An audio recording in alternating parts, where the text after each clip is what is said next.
it's Maite Gomez-Rejón of ArtBites. I have been teaching the Taste of Art classes at the Huntington for over a decade, and I am so excited to share these videos with you with recipes and nuggets of culinary history inspired by the Huntington's collection. Today's recipe is inspired by the samplers in the Scott Galleries. Samplers were textiles that were either cross-stitched or embroidered by girls between the ages of 8 and 18.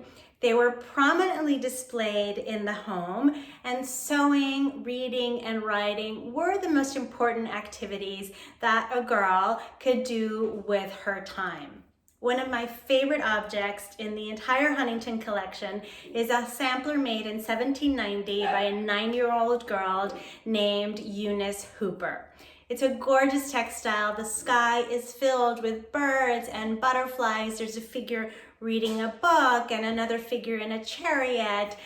It's really quite beautiful, and looking at it makes me wonder, what was Eunice eating at the time? I always look at objects and wonder, what were people eating, and what were people eating in late 18th century Massachusetts? That's the question.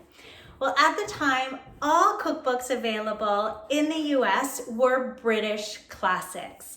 And this was until 1796, when Eunice was now 15 years old, that the first American cookbook was published.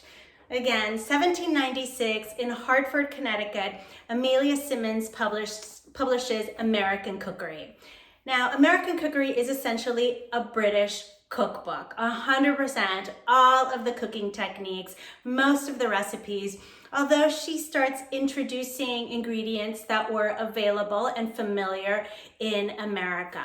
So rather than using oats, we see cornmeal. We actually see a recipe for turkey with cranberries. We see a recipe for pumpkin pie.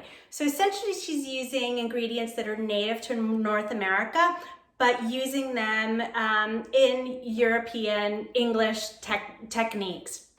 She introduces a new leavening agent called pearl ash, which was the precursor to the modern baking powder, forever simplifying the work of a home baker.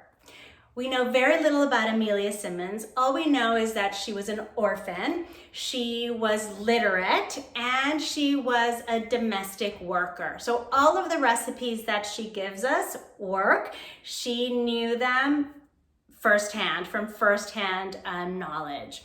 She uses many recipes for apple, both in sweet and savory dishes.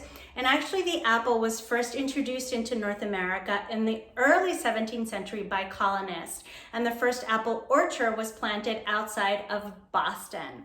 So I like to imagine a young Eunice enjoying a warm bowl of apple cobbler, and the recipe for this apple cobbler is actually inspired by and adapted from apple pie and apple pudding recipes in American Cookery.